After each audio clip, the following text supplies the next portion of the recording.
संस्कृत साहित्य में त्रयी ग्रंथों की परंपरा बहुत महत्वपूर्ण है, जिसमें वेदत्रयी, बृहत्त्रयी महाकाव्य, बृहत्त्रयी गद्य काव्य और उसी श्रृंखला में लघुत्रयी काव्यों को भी संस्कृत साहित्य में महत्वपूर्ण स्थान दिया गया है।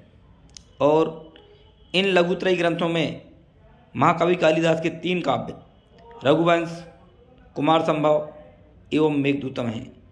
रघुवंशम में महाकवि कालिदास ने राजा दिलीप से लेकर अग्निवर्ण तक के 31 राजाओं का वर्णन किया है, जो 19 सर्गों में विभक्त है और कथा वस्तु रामायण पर आधारित है।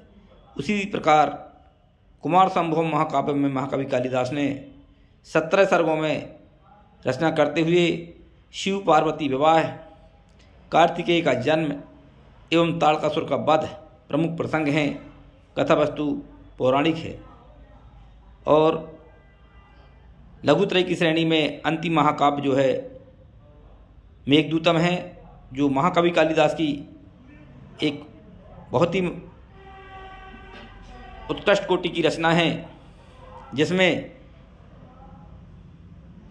अलकापुरी के राजा कुबेर के द्वारा यक्ष को 1 वर्ष के लिए श्रापित किया जाता है कि वह अपनी पत्नी को छोड़ करके अलकापुरी से बाहर जावे, और वह यक्ष अलकापुरी से यानी उत्तर भारत से चलते चलते दक्षिण भारत में रामगिरी पर्वत पर पहुंचता है। और आषाढ़ के प्रथम दिन पर जब मेघ को देखता है तो उसका काम और भी ज़्यादा पीड़ित हो जाता है, और उसी मेघ को अपना मित्र बना करके अपनी पत्नी के पास में संदेश पहुंचाने का बड़ा ही मनोरम वर्णन किया है, जिसमें पूर्व मेघ एवं उत्तर मेघ 2 खंडों में विभक्त है।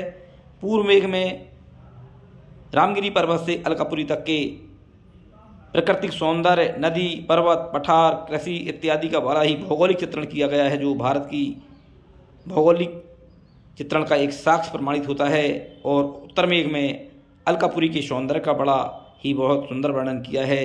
इस प्रकार महाकवि कालिदास का यह ग्रंथ काल्पनिक कथा वस्तु पर आधारित है, और इन 3 ग्रंथों को संस्कृत साहित्य में लघुत्रयी कहा जाता है, जो हैं रघुवंशम, कुमार संभवम एवं मेघदूतम।